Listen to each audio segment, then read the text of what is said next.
That must be nuts. It's like 23 degrees out, at least in the parking lot. I know it's probably colder up here.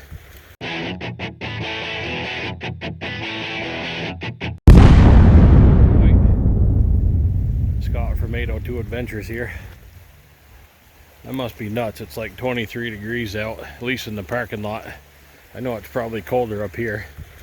And I keep saying this in my videos, but I gotta get the doggone battery changed in my little temperature device that I usually bring. But I stopped here because since the last time I was here last week, I know the water came up. We had a touch of rain during the week, and it trenched this out a good foot anyway. It's kind of cool to see how the ice has this water channeled in through here, just funneled in through, and to see it's a lot deeper than it was last week, at least in this area. And there was an ice bridge across here that we could just walk across, but that's gone. This water level is higher in here, but man, I'm seeing a lot more exposed rocks. There's a big rock in there I haven't seen before. There's other big rocks in here, so I don't know, this might be a good place to prospect if it stays like this summer. What do they say? Big rocks, big gold, right? So I'm seeing some pretty big rocks in here, and it's sort of at the bottom of this hole. Well, what I'm trying to say is the water comes down through there, and it's pretty flat in through here, so the water slows down, and it's deposited all this material in here. We have spot checked up above right down to bedrock and didn't find anything, but that doesn't mean that something didn't get deposited in here. There were a few bigger rocks, but not like this. I don't know, might be worth checking. Like I said, must be crazy for going up in this weather, but I guess I got a touch of that gold fever, so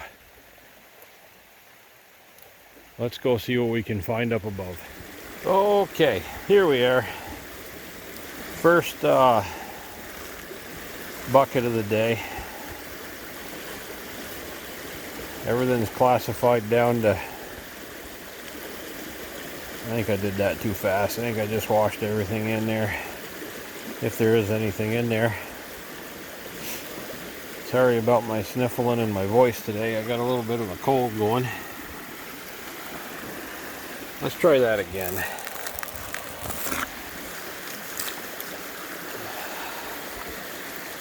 The problem with trying to do this in this temperature is, man, ice is all over everything. You can see the ice built up in my pan. There's ice on the sides of my bucket. Oh, there's a little piece. Little guy. See, there's clumps of ice right there that just floated by.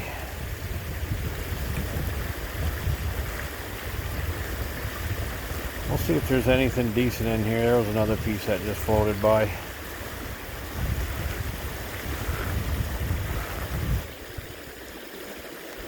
I sort of dug out more towards the middle of the stream. It doesn't look like there's anything right there. I'm just going to dump this off. I'm not even going to try to snuffer that out.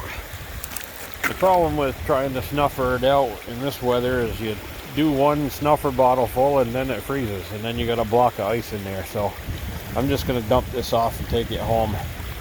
My other secret to this is, you can see my, where is it?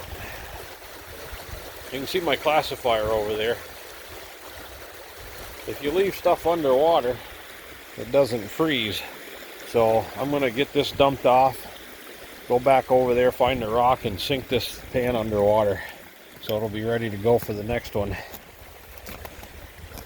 I'm only going to do a few. It's cold out here. I bet it isn't 23 degrees up here. But hey, I'm in the river, I'm having fun. We'll see you on the next one. Alright, here's number 2. See if we can't do this real quick, because Everything is just freezing so fast today. I saw one. Look at the ice building up in there already. There's a couple more. I don't know if we can see them because of the glare, but I'll bring this all home and clean it all out on the gold table. There's probably 5 pieces in there. Nothing great. I'm gonna do another bucket. It's taken me about almost 40 minutes between the time I classify a bucket and get it all panned out. I know one thing, my hands are cold. Well, we'll be back on the next one. So I've gotten down into what I consider the pay layer. Down in there finally. So we should see a little bit better pan this time. I was gonna make that my last bucket because I'll tell you what, I am freaking cold. Yeah, there's some little guys starting to show up there. Oh yeah, there's 5 or 6 little colors, 7. There's some more. Oh, that was a good pan actually, or bucket. There's probably a dozen colors anyway in there, and a couple of those pieces look kind of chunky, so I think I'm going to do one more bucket out of that pay layer. Tell you what, it's not getting any warmer out here. A small breeze has kicked up, and I am getting cold. So I'm going to do one more bucket, and I think I'm going to call it a day. All right, this is the last pan. I am really cold. Starting to get clumsy with this thing. Yeah, there's slush in there already. Let's see if we can't see something. Oh, there's a few. Oh, look at that. That's not a biggie, but it's not huge by any stretch, but best one I've seen all day. I'm surprised because I saw a few smaller ones float by. I'm just doing this quick. It is cold. I am freezing, soaked. I was in some really good material, or so I thought. My buddy Al always says, "Oh, that looks like great material." And I always tell him it's only great material if there's gold in it, right? So that looked like really great material. It was right on top of that sand layer, but just didn't get into it today. That's okay. It was fun. Always have fun up here, whether I freeze or not.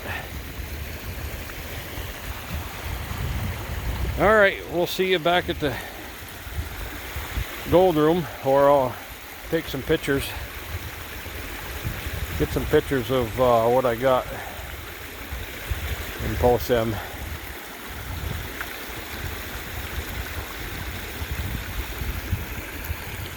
Here we are back at the gold room.